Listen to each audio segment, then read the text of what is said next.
Je vais vous parler moi du contenu, mais dans le domaine un peu plus du e-commerce, donc puisque c'est quand même au départ notre cœur de métier, on est une place de marché, on met en relation des acheteurs et des vendeurs. Mettre en relation des acheteurs et des vendeurs, c'était le début de la sharing economy, le début de l'économie collaborative, qui ne portait pas encore ce nom, comme aurait dit Monsieur Jourdain avec la prose il y a quelques années, quelques siècles. Mais là, il y a quelques années, quand on lançait l'économie collaborative, c'était en gros eBay, PriceMeister, on a mis en relation des acheteurs et des vendeurs, des particuliers entre eux. On a aussi des marchands professionnels.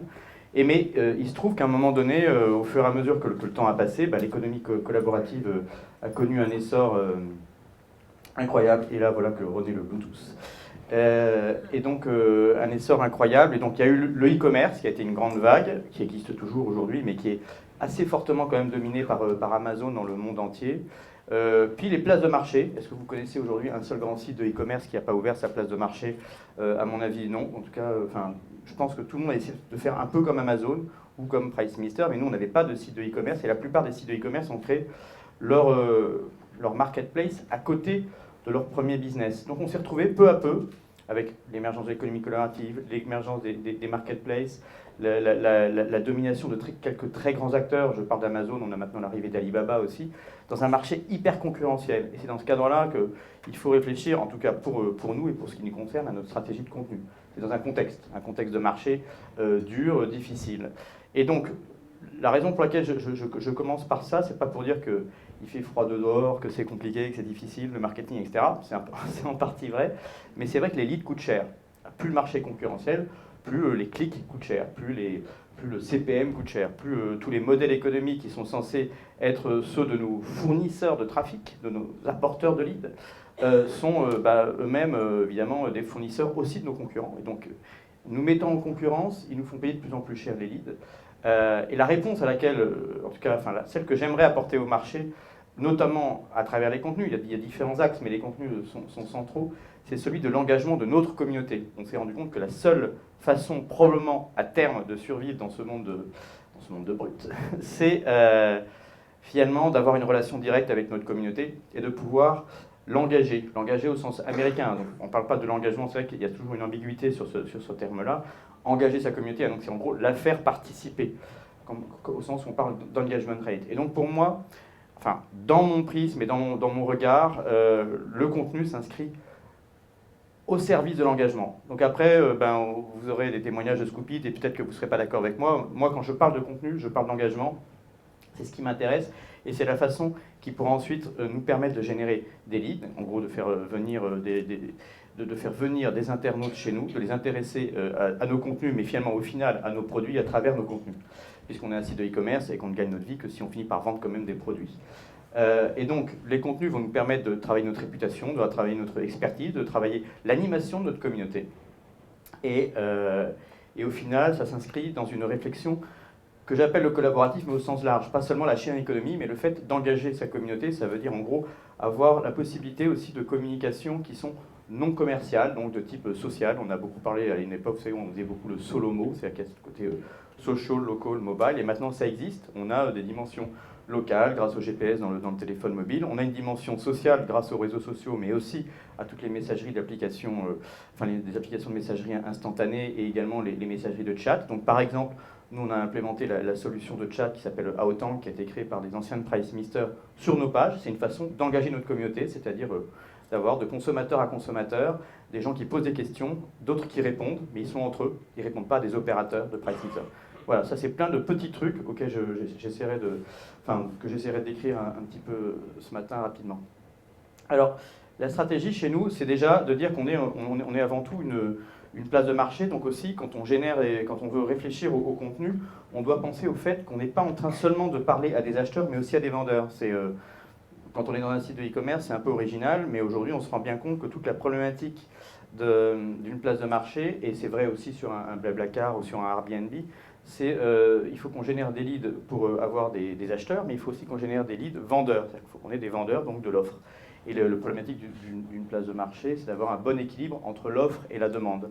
Donc l'ensemble de ce qu'on crée, de ce qu'on produit, de ce qu'on diffuse comme contenu, doit conserver un peu cet équilibre fragile, précaire, qui fait que si on a trop d'acheteurs à un moment donné, si on communiquait que sur l'achat, par exemple, on serait relativement peu originaux, parce que la plupart des sites de e-commerce, évidemment, ils font des promotions, ils offrent des bons d'achat, ils font du marketing, comme vous le voyez ici, du marketing qu'on appelle du marketing push, pour faire venir des gens. Mais on se rend compte qu'à un moment donné, c'est pas très différenciant, parce que tout le monde le fait, même si, évidemment, le ressort du prix est fondamental dans le process de décision d'achat de nos joyeux internautes. Mais il faut aussi qu'on travaille, et vous voyez, alors, on m'a offert une tondeuse pour Noël, toutes nos campagnes qui sont de la créativité autour du réflexe de vendre.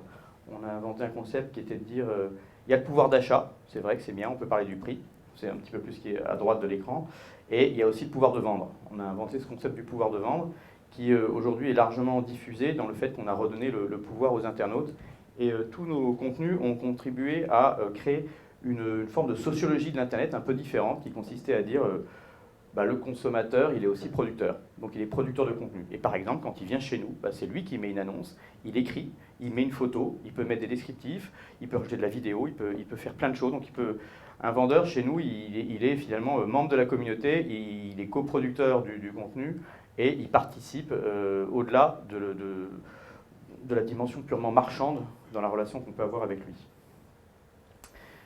Une deuxième chose qui est assez simple, mais que moi j'ai compris finalement trop récemment, c'est aussi pour des besoins du SEO et de Google. On a besoin de contenu parce qu'on a besoin finalement de point de vue algorithmique, on a besoin d'avoir aussi de la sémantique, des contenus riches en termes de vocabulaire parce que c'est comme ça que fonctionnent les moteurs de recherche.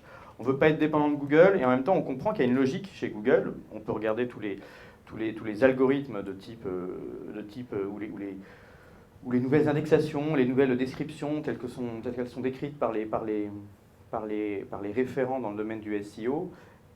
On parle aujourd'hui de user criteria, c'est-à-dire les critères d'usage. Critères d'usage, c'est qu'est-ce qui définit aujourd'hui qu'un site est content, qu'un site satisfait ou contente ses internautes. Et ces critères d'usage, c'est des critères de temps passé sur les pages, de durée de visite, de nombre de pages vues, etc. Et donc le contenu, c'est là aussi. C'est-à-dire qu'on considère qu'il faut que le process d'achat, lui, soit simple, c'est-à-dire qu'il faut aller vite. En revanche, passer du temps sur un site, vous savez, ça nous rappelle les fameuses publicités Fnac où on voyait un gars qui lisait des bandes dessinées dans le rayon bandes dessinées, et puis une voix off qui disait on aime bien, je ne sais plus comment il s'appelle, on aime bien quand Jean-Pierre vient tous les jours lire des bandes dessinées, et puis à la fin il disait bon, on espère qu'un jour il en finira par en acheter une. Et il est vrai que sur Internet, on s'est rendu compte assez vite qu'on était aussi un média, c'est-à-dire que les gens viennent se renseigner. C'est relativement évident, mais il faut arriver à le mesurer. Et donc on vient se renseigner. Donc se renseigner, c'est du contenu. On vient basiquement déjà comparer des prix, mais aussi on vient prendre de l'information technique sur des produits, ou de l'information sur des vendeurs, ou de l'information sur des tendances, selon les catégories de produits, etc. Et donc il y a une chose très intéressante que j'ai apprise notamment en discutant avec Marc, et aussi lors d'un voyage l'année dernière à San Francisco, c'est cette tendance qu'on appelle when media meet commerce. En fait, on se rend compte qu'il y a une tendance que vous avez quand même sans doute déjà détectée, parce qu'elle est plus toute nouvelle maintenant, mais moi, il y a quelques années, j'ai réalisé que ça devenait une tendance forte. Il y a des médias qui sont en train de devenir des commerçants, et des commerçants réalisent à nouveau qu'ils sont des médias. Donc nous, on a d'ailleurs un modèle même publicitaire, c'est-à-dire qu'on a aussi de la publicité. Puisque finalement, quand on regarde notre taux de transformation, on a seulement...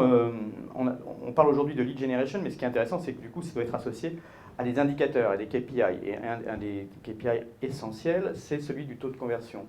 Donc en gros, le nombre de gens qui achètent divisé par le nombre de gens qui rentrent dans le magasin. En général, dans une boulangerie, on sait que c'est globalement pas loin de 100%, dans les 90%. On ne rentre pas dans une boulangerie pour se renseigner. On peut discuter avec la boulangère si on la connaît, mais généralement, quand même, c'est relativement utile et pragmatique.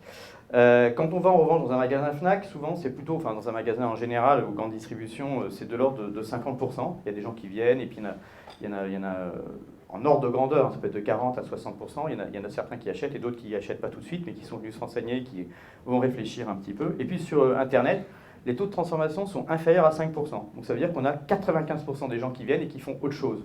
D'où l'utilité de la réflexion sur les contenus, c'est qu'on a intérêt à les capter. Et donc capter un lead, c'est inviter quelqu'un finalement à laisser une trace. Donc laisser une trace, inscrire, laisser un email, etc. Donc il faut qu'il ait une raison de le faire, donc il faut qu'il y ait des contenus qui l'invitent à le faire. Là, par exemple, nous on publie beaucoup de guides d'achat, on veut que les gens viennent chez nous pour finalement un jour peut-être acheter, même s'ils n'achètent pas aujourd'hui. Ces contenus, ils sont intéressants pour Google, mais la logique algorithmique autour des user criteria, elle est très cohérente avec une logique de satisfaction client.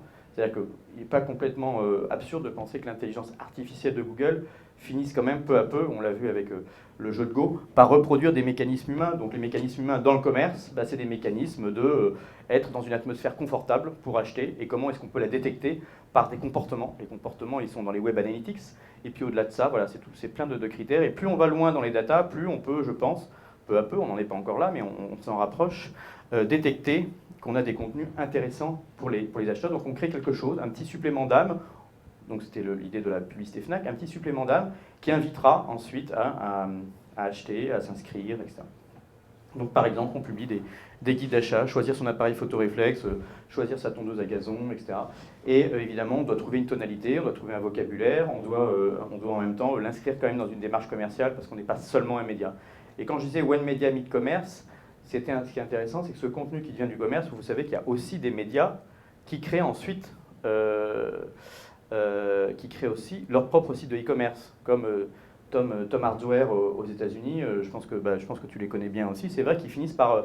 ils ont une communauté de geeks qui vont regarder les disques durs ou les ventilateurs pour refroidir les processeurs, etc. Donc des vrais geeks qui achètent du matériel électronique et qui sont passionnés pour bidouiller eux-mêmes leur PC. Mais finalement, ces gens-là, ils viennent, ils lisent des revues, donc c'est du contenu, c'est du média.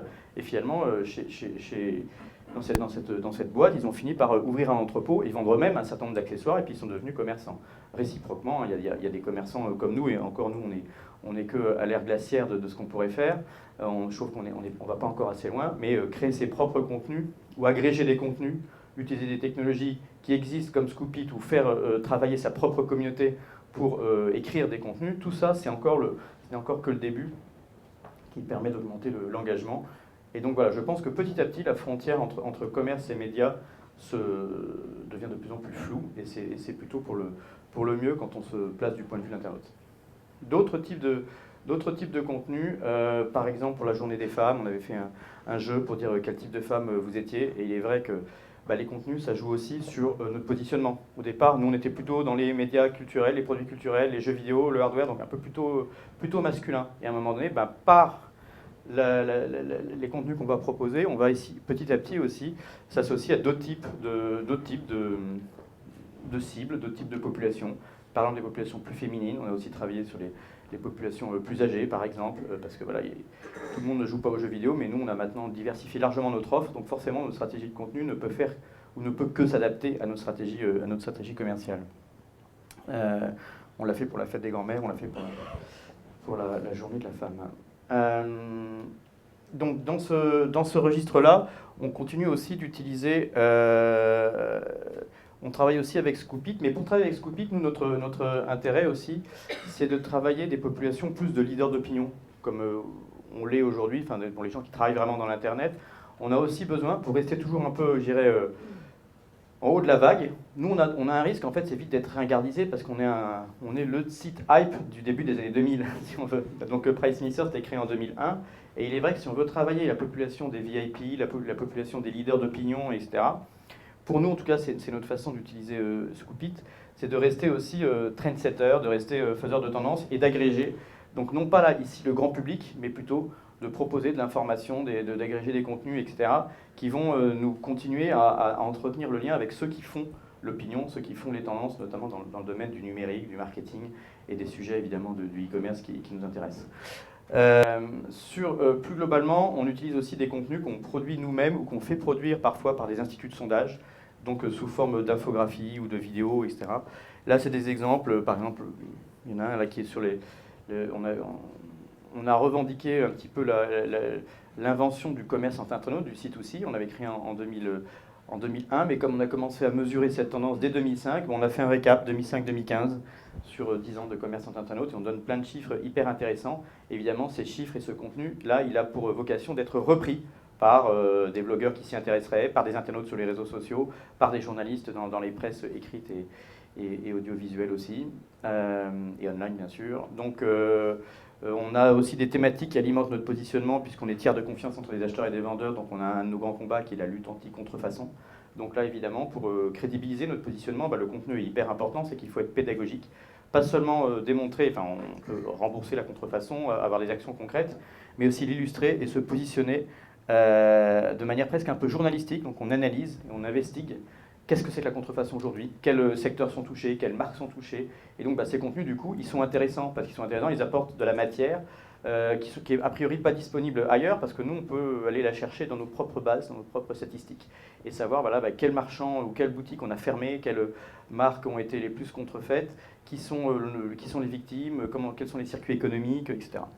Et donc ça, c'est un très très grand succès de chaque année quand on publie ça, parce qu'on est les seuls à vraiment ouvrir en quelque sorte le capot. L'économie collaborative, je vous en ai parlé, on est revenu là-dessus aussi. Et c'est intéressant, on s'est rendu compte, voilà, quelques chiffres qui peuvent vous intéresser, c'est qu'en 2015, on a déjà presque un tiers des Français qui ont pratiqué le covoiturage, 13% qui ont pratiqué la location de véhicules entre particuliers, vous savez que c'est une des grandes tendances de la sharing economy avec WeCar, etc. Et aussi le logement entre particuliers et le troc de produits. Donc là, on s'est rendu compte, c'est pas le thème de la matinée, mais qu'en plus, réellement, là, on a posé des questions avec Opinionway, c'est pas du tout chez nos internautes à nous, qui sont a priori un peu plus en avance que la moyenne dans la pratique de la sharing economy, c'est vraiment sur un échantillon d'internautes représentatifs. Et donc, on s'est rendu compte que là, effectivement, aujourd'hui, on parle de sharing economy, de plateforme, d'uberisation.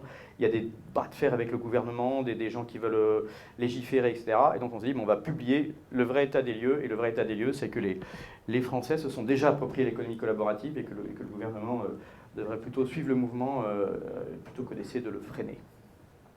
Et donc, ça nous permet, finalement, ces contenus aussi d'avoir une position un peu statutaire, qui est intéressante parce qu'elle alimente la position de la marque PriceMeister et Rakuten.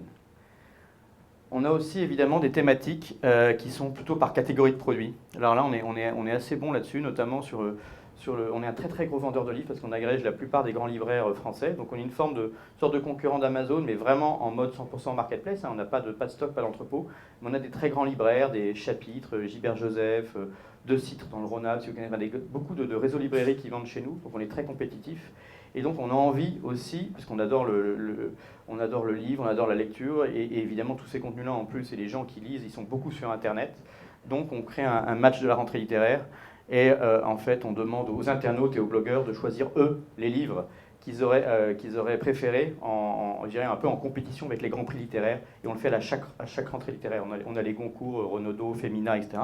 Et nous on s'inscrit, on dit aux internautes, enfin, on leur donne des livres, on leur offre des livres, hein, donc on investit vraiment, on distribue des livres et on organise une grande collecte en fait en invitant les internautes ensuite à écrire leurs propres critiques. Donc du coup, là c'est du user-generated content, les gens gagnent des livres, mais ils s'engagent à les lire et ils écrivent et ils renvoient ensuite, s'ils le veulent bien, mais on peut pas c'est pas obligatoire, ils renvoient sur PriceMeister, donc à partir des réseaux sociaux, à partir des sites, à partir des blogs, etc. Voilà, on a fait la même chose aussi autour de la BD. Et voilà.